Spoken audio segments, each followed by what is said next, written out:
Et j'invite donc Étienne Gis, secrétaire perpétuel de l'Académie des sciences, de nous dire quelques mots de conclusion.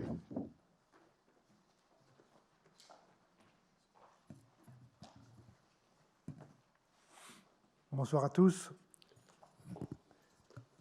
Je m'appelle donc Étienne Gis, je suis secrétaire perpétuel de l'Académie des sciences et je suis heureux et en même temps malheureux puisque ma tâche est ingrate. Ça consiste à dire que la fête est terminée, que vous allez tous retourner chez vous. Mais en tout cas, vous repartirez chez vous avec de la lumière dans les yeux et vous avez vu de belles choses et matière à réflexion.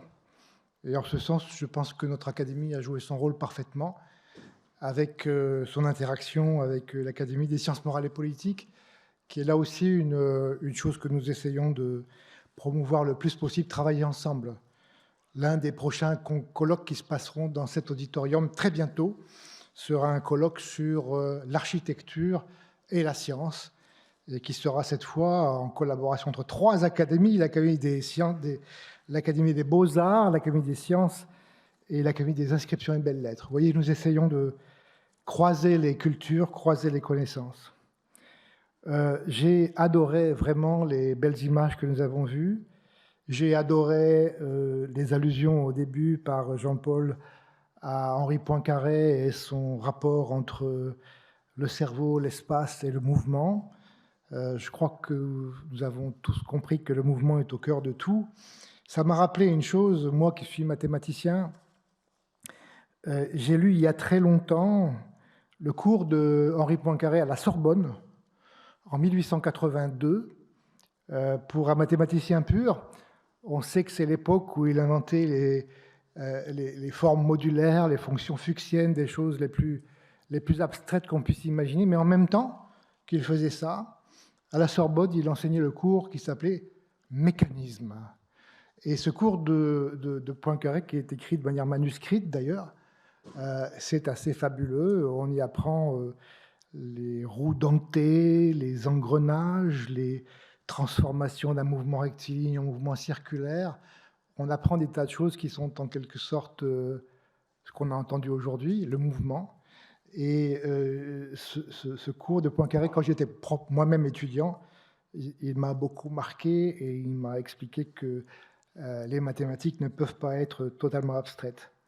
Et puis, presque en même temps, en fait, en 1884, un autre article que j'ai lu beaucoup plus tard et qui m'a en même temps amusé et passionné, c'est un article de Tchébychev dans lequel il invente la machine à marcher, des mécanismes totalement, des barres articulées en quelque sorte, qui permettent à un petit robot, mais qu'on tire avec une ficelle, de marcher de manière un peu pénible. En fait, assez rigolote. On voit un petit éléphant, mais beaucoup plus petit que celui qu'on a vu tout à l'heure. Et là aussi, on est en 1884. C'est le moment où on réfléchit à ce que c'est la théorie de l'approximation, comment est-ce qu'on peut reproduire des mouvements avec des barres articulées. Ce sont des moments, je crois, assez fascinants dans l'histoire des sciences. Voilà. Je pense que... je voulais dire encore une chose, on l'a signalé tout à l'heure. Je voulais vous signaler aussi le rôle de Ampère. Ampère était un personnage fabuleux, on le connaît pour son travail et ses travaux en électricité, mais ce n'est pas ça que je voulais vous dire. Il a fait énormément de choses dans sa vie, il a été professeur d'italien, il a écrit des tragédies, des comédies, il a fait des tas de choses très différentes.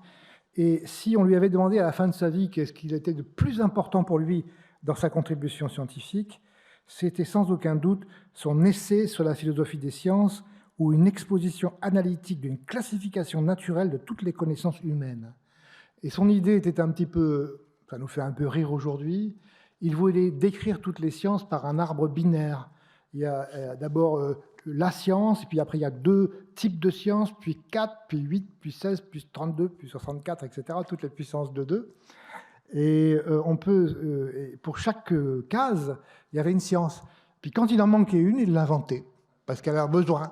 Exactement, vous savez, comme Mendeleïev et les éléments chimiques, là, ça serait bien qu'il y ait un élément chimique, je ne le connais pas encore, mais il doit exister quelque part. Et bien de la même manière, il a inventé plein de sciences qui manquaient dans son arbre binaire. Et il y en a deux qui sont cohérentes avec ce dont on a discuté aujourd'hui. C'est lui qui a inventé le mot cinématique.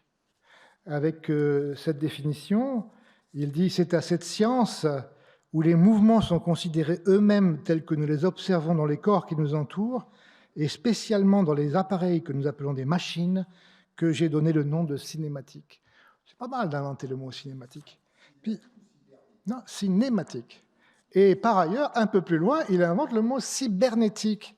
Mais ce qui est intéressant, c'est que l'emploi qu'il donne au mot cybernétique n'a à peu près rien à voir avec le sens que lui a donné bien plus tard Wiener, et que d'ailleurs Wiener a dit explicitement qu'il n'était pas au courant de ce qu'avait fait Ampère.